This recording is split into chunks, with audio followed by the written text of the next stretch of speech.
Melati kuntum tubuh melata, sayang merbah di pohon cemara. Assalamualaikum mulanya kata, saya sembah pembuka bicara. Assalamualaikum dan salam sejahtera. Bak kata berpatah, tak kenal maka tak cinta. Nama diberi Muhammad Amar Haziq bin Mizan daripada Sekolah Kebangsaan Senayan Utama. Kod sekolah saya ialah JBA 8027 GC.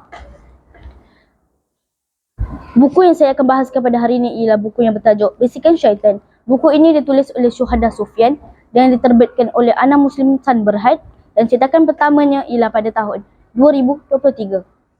Buku ini mengandungi 14 bab serta pelbagai info dan pengajaran. Mari saya ceritakan serba sedikit di dalam buku ini.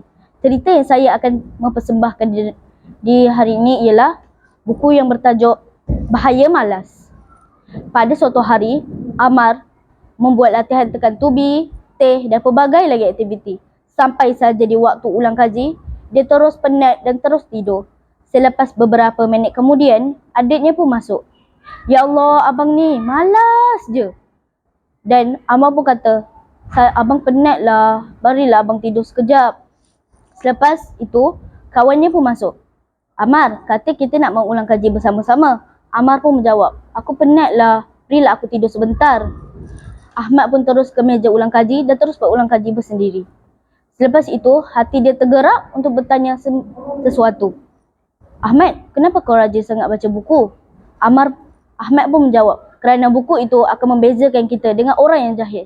Selepas itu, Amar pun bangkit dengan semangat yang baharu untuk mengulang kaji bersama-sama. Kesimpulannya, pengajaran yang kita boleh dapat daripada buku ini, kita kena selalu bersenam, kena selalu baca buku dan jangan malas. Sempena kempen galakkan membaca madani, saya ingin mengajak semua untuk membudayakan membaca ilmu kerana buku itu adalah jabatan ilmu.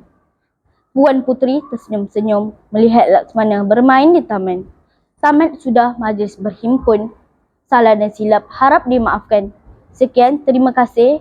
Assalamualaikum warahmatullahi wabarakatuh.